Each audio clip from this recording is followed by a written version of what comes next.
Olá, tudo bem com você? Saudade aqui é mato. Esses dias eu ouvi essa expressão e gostei muito, porque é verdade. E eu quero diminuir um pouquinho essa saudade, se é que é possível. Estou preparando esse pequeno vídeo para compartilhar com você algo muito importante. Hoje está chovendo aqui, tempo moderado, céu nublado e está chovendo um pouquinho, leve, mas está chovendo. Então é convidativo para ficar dentro. Eu quero aproveitar esse tempo precioso para compartilhar com você algo que, no tempo determinado, era a preocupação dos discípulos. Sim, os discípulos, certa ocasião, logo no início do ministério de Jesus, eles falaram com Jesus dizendo: olha, João Batista ensina os seus discípulos como orar e etc, etc, etc. E o Senhor não vai nos ensinar? Ou seja, Jesus também era cobrado de certas coisas. Não que ele fosse esquecido, coisa parecida, não. É que há um tempo determinado e ele, como mestre, sabia. E ele esperou então que houvesse esse interesse dos discípulos por esse assunto. Então Jesus começa a dar algumas instruções sobre a oração, como deveria ser. Você vai encontrar esse material lá principalmente em Mateus capítulo 6. Principalmente em Mateus capítulo 6. Chega um ponto que ele determina até o lugar que deveria ser feito. O lugar. Não somente as condições, mas o lugar. E ele principia pelo lugar. Deveria ser um lugar mais tranquilo, de pouca agitação, que os objetivos da alma fossem equiparados aos objetivos do espírito. Enfim, houvesse toda uma atmosfera própria para começar a oração.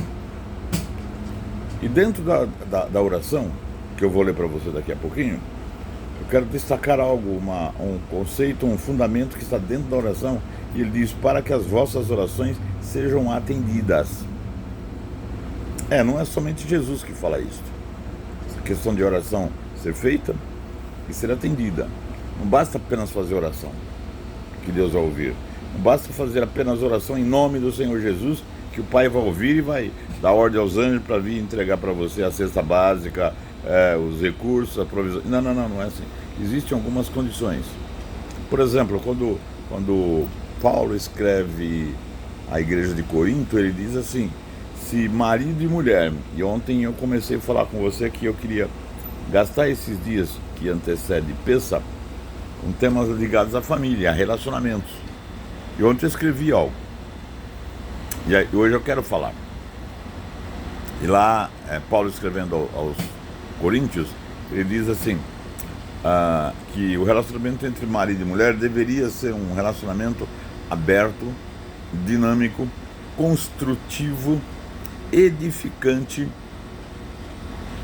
Devia ser por aí. Porque ele diz que o casal que vive em conflito, o casal que anda com problemas no relacionamento, no tratamento, etc., as suas orações não são ouvidas. Pelo contrário, não passa do teto.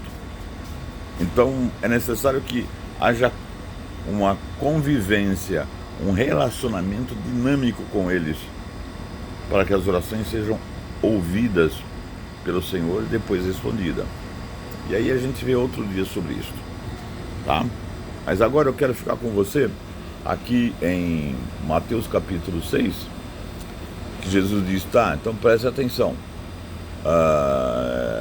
porque se vocês não aprenderem as regras da oração, vocês serão como, e ele diz aqui, como gentios, que falam, mas não tem sentido, que falam e repetem a sua fala, repetem as palavras, mas sem sentido, são meros religiosos. E ele diz: quando vocês estão ligados ao Pai, dentro das regras que o Pai estabeleceu, até para a oração. Então o Senhor fala assim: quando vocês me buscarem, vocês vão me encontrar. Quando vocês me buscarem de todo o coração.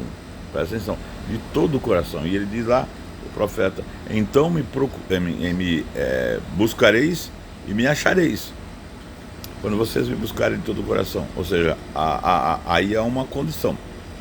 Mas veja bem, aí Jesus falou: então preste atenção que eu vou ensinar vocês esse modelo de oração. E ele começa assim: Pai nosso que estás no céu, santo é o teu nome, venha o teu reino, seja feita a tua vontade, assim na terra como no céu. Dá-nos hoje o pão de cada dia.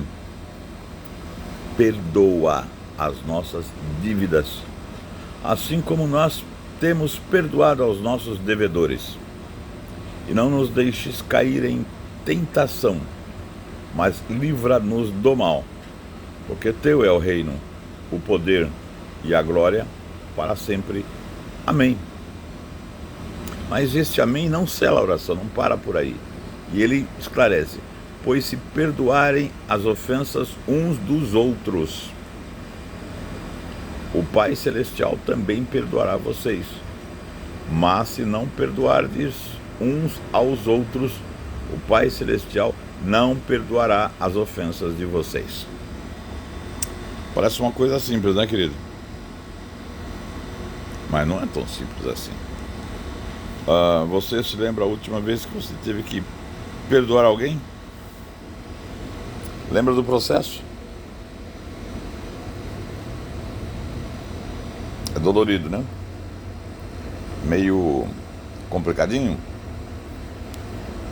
Eu quero então destacar esse verso número 12, diz: e perdoa as nossas dívidas, assim como nós temos perdoado aqueles que nos devem, ou que se tornaram devedores para conosco, porque eles nos ofenderam, nos machucaram, nos decepcionaram, nos frustraram, quebraram a aliança conosco, traíram a nossa amizade, traíram a nossa confiança, enfim, eles se tornaram devedores na aliança que foi estabelecida entre nós.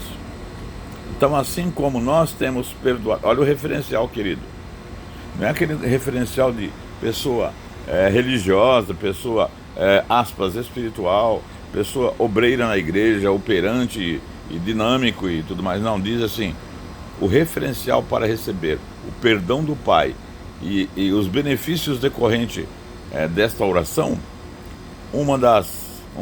desses referenciais é o tipo de perdão que nós temos exercido. E não basta falar de boca apenas. É muito fácil falar: eu te perdoo. Eu, às vezes, por razões diversas, eu pergunto para alguém: ei, tudo bem comigo? Eu sou: claro, tudo bem, beleza. Aí eu falo: você pode trocar o cálice comigo? Ou seja, você pode comer um pedacinho do pão que é da graça, o pão da comunhão. Você pode tomar uma porção do vinho, vou chamar aqui de vinho santo, que é o vinho da alegria, do Espírito que opera em nós. A maioria diz sim, claro, beleza. Tem gente que brinca, dizendo: jamais deixaria de. Bom, não importa agora.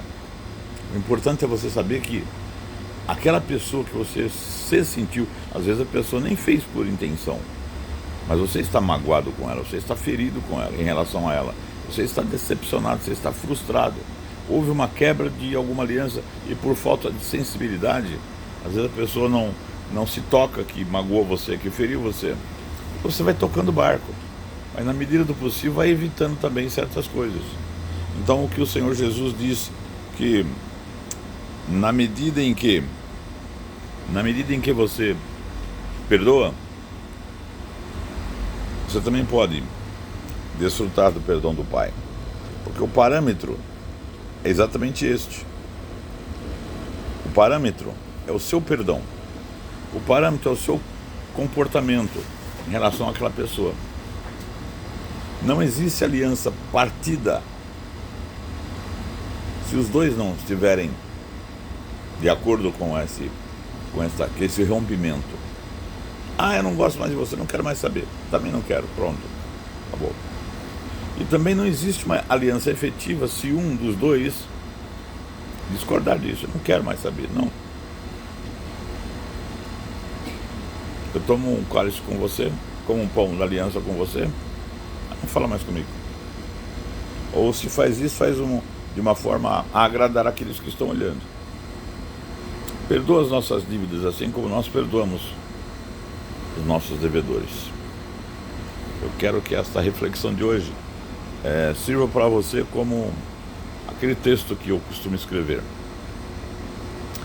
Cada dia que passa, pecados pequenos e pecados grandes vão acumulando sobre uma dívida inicial que esmagaria qualquer esperança se não fossem as misericórdias do Senhor, se não fosse o perdão de Deus. Só quando enxergamos o quanto devemos a Deus é que podemos entender quão pequena é a dívida que alguém fez em relação a nós. Ou seja, o nosso relacionamento com alguém é tão importante para nós, e coloca-se importante entre aspas, mas que na verdade, quando você compara isto com o seu relacionamento com Deus, a dívida dessa pessoa que se tornou devedora com você em relação ao que você se tornou em relação ao Pai, você vai ver que a sua dívida com a pessoa é muito pequena, é insignificante. Então vamos entender que a partir desse conceito, a partir dessa ideia de que a dívida com pessoas é sempre menor, sempre infinitamente menor do que a dívida que nós temos com o Pai, à medida que compreendemos isto, e quão profunda é essa questão do perdão de Deus, mesmo porque ele diz que se você confessa o seu perdão e deixa, o que ele faz? Ele pega o seu pecado, joga sobre as suas costas e lança na profundeza do mar do esquecimento. Nós não somos assim. Nós não funcionamos assim. Nós temos o hábito de acumular. Alguém fez algo há 10 anos atrás, você, aspas, até perdoou, mas não esqueceu, deixou lá. A pessoa comete uma outra, ele já fez, então, ó, terceira vez você diz, não merece mais confiança. E se alguém se aproxima de você e fala, oi, me fala sobre o Davi. Davi, eu tenho a impressão que o Davi está deu uma bancada comigo, pisou no tomate comigo. Você, na verdade é assim, ó. E aí você vai lembrar tudo que eu fiz para você um dia, ou para outra pessoa um dia. E você vai contribuir para aquela pessoa que está chegando agora. Não valorize o relacionamento. Eu estava vendo uma notícia ontem na TV, e alguém, quando era menor de idade, tinha lá em torno de 14, 15 anos, cometeu um ilícito. Ela foi devidamente restrito seu andar, seu caminhar. Ela foi para, na época era a fundação, não era a casa, era a FEBEM. Passou lá 2 anos, 3 anos e saiu. Mudou de vida, tal, tranquilo. Hoje é uma pessoa honesta, trabalhadora, fiel nos seus compromissos. E ela conheceu uma outra pessoa e começou um relacionamento sério. E nunca mais ela cometeu delito. Ela está tranquila, a ficha dela está limpa. Mas alguém que, cheio de inveja, cheio disso, cheio daquilo, procurou essa pessoa com quem essa pessoa lá do passado está estabelecendo um relacionamento. Ele disse, ei, preciso falar algo importante para você. Sai fora. Saia fora, sabe por quê? Porque essa pessoa não presta. Ela é criminosa. Ela já foi presa. E começou a, enfim, levantar a capivara dessa e passar para a pessoa. Bom, eu fiquei olhando aquilo e falei, meu Deus, como é que pode isso? Então essa pessoa tem lá uma medida de incompreensões. Essa pessoa tem lá uma medida de ausência de perdão para com aquela outra. E ela não pode fazer uma oração e ser perdoada. Ela não pode fazer uma oração simplesmente e receberá a resposta de Deus de forma positiva. Está sendo difícil para ela perdoar. E eu pergunto para você, dá uma olhadinha na sua história. Está difícil perdoar alguém? Talvez você tenha uma listinha. Talvez a mão direita não comporte. Talvez juntar as duas mãos também não comporte. Mais de 5, mais de 10. Talvez você veja, não, apóstolo, fica tranquilo. Eu não tenho ninguém. Mas só conversar um pouquinho com sinceridade, com seriedade, você vai saber se você tem ou não tem. Então, se está sendo difícil perdoar, busca o Pai. O Espírito do Senhor vai te orientar. Vai trazer à memória o que precisa ser declarado. E você vai confessar. Você vai ter o seu coração, sua alma limpos. E o teu espírito vai fluir com alegria. Você vai sentir um alívio nas tuas costas que você nunca sentiu antes. Porque a palavra garante que a confissão e a unção quebra todo jugo. Quebra todo jugo. Então não há mais peso sobre os teus ombros. Eu quero que você tenha o restante de dia nessa terça-feira tranquila. O restante de dia tranquilo, alegre, abençoado. E se for necessário, se tiver oportunidade, busque aquela pessoa. Mande uma mensagem para ela. Declare amor por ela. Você vai ver que diferença fará. Então, que o Senhor te abençoe e que o Senhor te guarde nesse dia. Que a graça do Eterno se manifeste sobre você, trazendo vitória, trazendo conquistas, trazendo realizações. Muita alegria, muita paz, muita saúde sobre você hoje e sobre a tua casa. Que as bênçãos do Senhor sobre você, sobre a sua casa, seja como foi na casa de Obed-Edom. O ano profético que estamos vivendo. Amém? Shalom.